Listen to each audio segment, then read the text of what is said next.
You know, many times by just switching sounds on a gobbler is all it takes to get that gobbler into shotgun range. Now there's 2 times that I'll switch calls or switch sounds when I'm working a turkey in. The first time is, of course, when he's hung up and he's out there and he's just out of shotgun range, and maybe he's 70, 80 yards, 60 yards, whatever the case, and he's just under the crest of the hill, or he's just around the bend of a road, or wherever he's at, just over the ridge, and he's just hung up. Okay, we all deal with hung up gobblers, and that's the main question I get, and you just about everywhere is, well, you know, this gobbler's hung up, what do I do?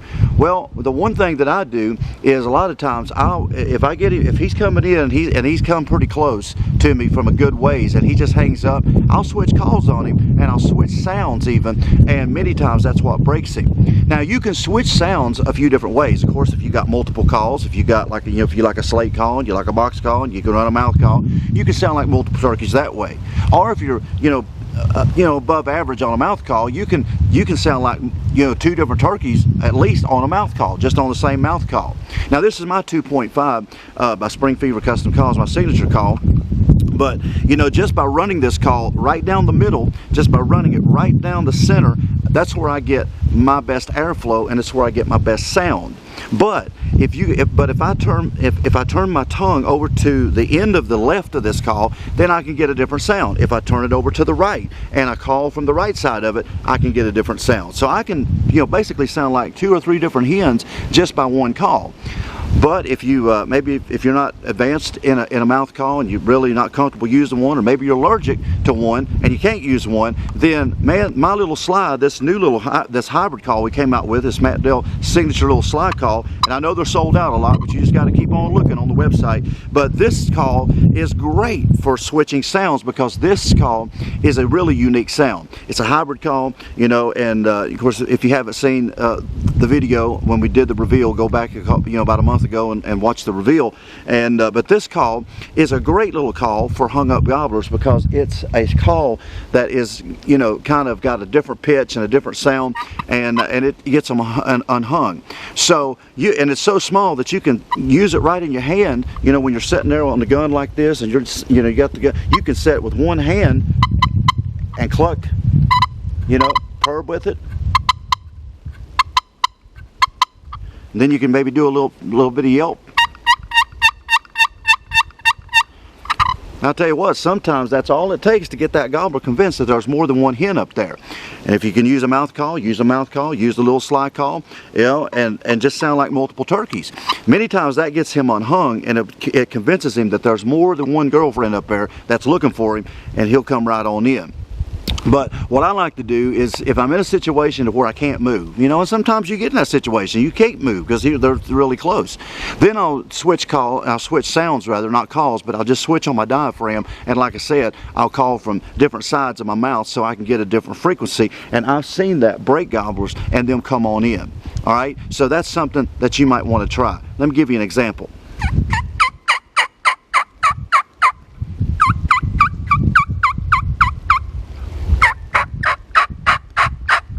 So as you can tell, I can get really raspy, I can get really high pitched, or I can just go right down the center and get a more clear sound. But on a hung up gobbler, many times that's what convinces him that there's more than one up there and get him to come right on in. And I've seen that happen quite a bit. The one time that switching calls has worked for me, probably above any, is when I spook a gobbler. You know, when I flush him out, when I run into him, you know, maybe you get a little bit impatient, you walk around the bend of a road and there he is and you spook him, or you walk around the, you know, in the edge of a field, you know, and there he is and you flush him, or maybe you was working him, he went quiet, and maybe you sat there for a long time and you got up and you started moving out that way and you flush him, and it happens, you know, and anybody that tells you it hasn't happened to them is a liar. You turkey hunt any amount of time, it's going to happen. Even to us veterans, it happens. And any veteran that tells you that it ain't happened to them still is a liar.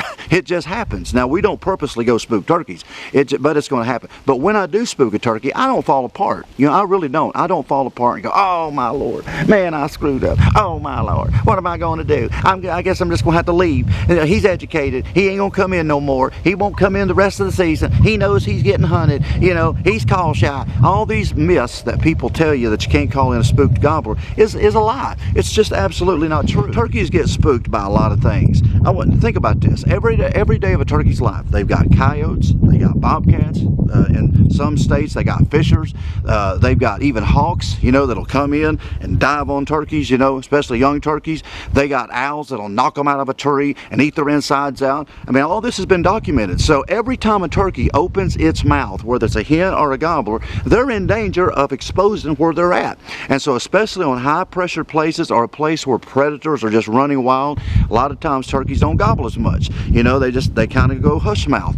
So if you can get a different sound, if you can, you know, something like the little slice, something that's different, something that's got a unique sound or a tube call, if you can get something that turkey's, it's almost like he's never heard before, you know, sometimes that makes him gobble, you know, and I've seen that happen.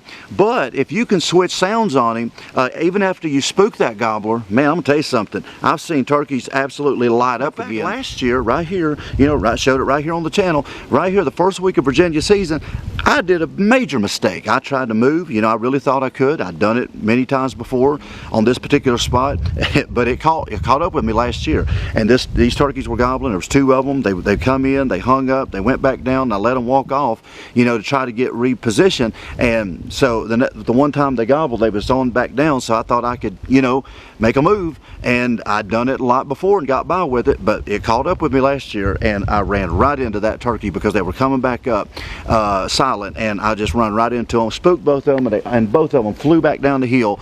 And you know, I was like, oh, are you kidding me? You know, it happens. It happens even to the best of us. But I didn't fall apart. I just sat down, got my camera out and told y'all what happened. But what did I say in that video? And that wasn't reenacting. That was the real deal right there. I said, well, let's just give it a while. You know, maybe 30, 45, 50 minutes, hour, whatever the case, and let's just see if they start gobbling on their own. And that's exactly what happened. About 45 minutes later, I heard one. They was about 400 yards on down the hill, and they, you know, one of them started gobbling. So what did I do? I just got up and I moved on down the hill, got around on them in a different way, and I got on the right ground, and I switched calls. When I started switching calls on them, not sounding like that hen that, you know, up there on the hill where they got spooked, but when I switched calls, man, I'll tell you what, they started getting fired up. And once they got fired up, then I started sounding like multiple hens. I sounded like two different hens on my mouth. Then I got my slate call out, and you can see it in the video. I had that old slice slate, my signature slate, and I was cutting on it, and I was cutting on my mouth call, and I was cutting, you know, I was sounding like multiple hens, and man, they got fired up. They absolutely got crazy. They were just gobbling like nuts, and you can hear it in the video.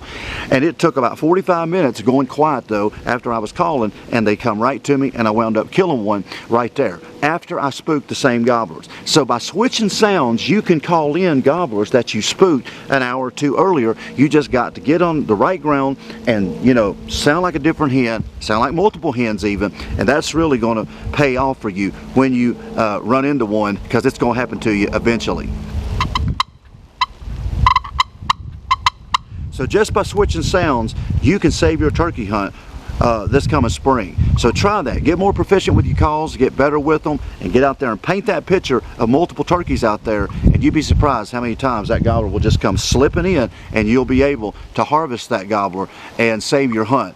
So get out there, practice, practice, practice. Sound like different hens on that mouth call, and get a good old, maybe a little sly, get a good old little sly call, and get out there and work them gobblers in this coming spring, and you will be a lot better turkey hunter in the end when you learn how to switch frequencies, switch sounds. I'll tell you what, it'll work for you. Always make sure to subscribe to this channel. Just hit that subscribe button down in the corner. I really appreciate it. And also check out all of our sponsors below in the links below: Stoger Shotgun, Spring Fever Custom Calls, where you can get my little sly hybrid call and all the other signature calls out there. So I know that little sly is sold out a lot, but if you just keep looking back every day, eventually you're going to find them back in stock. It's just kind of hard to keep them right now, but that call right there, I tell you what, you don't want to be without that call this year. And if you haven't watched that video of the reveal we did about a month ago, make sure you watch that about the hybrid call. And make sure to check out Game Cuffs, Tidewe.com, where you can get boots and the blinds and rangefinders, all the things that you need to turkey hunt, you can get right there at Tidewe.com. Make sure to use the promo code Dale for even a better discount, so make sure to use that, and we'd really appreciate that. Also check out Kona scopes. If you're looking for a good scope for your shotgun, red dots, or just a regular scope like I shoot, Kona has got you covered. All the sponsors below, just make sure to check them out, and make sure to also join us on Pateron, where you can give a small $5 a month tip to Dell Outdoors, just to help us out when our videos sort of get demonetized for the hunting content once season starts. And we just really appreciate all that you could help us over there as well. $5 a month is all we're asking. And so if this channel has been a blessing to you, and it's helped you a lot over the years, or maybe this is your first year watching, and if it's really helped you, go over there and give us a $5 a month donation. We'd really appreciate it. It all goes back into Dell Outdoors, so we can keep producing better content for you in the months and the years to come. So we appreciate everybody that watches, and make sure to watch the wine video that's connected to this video, and also watch the next video that's new, that's coming out very soon. And we'll see you in that next video.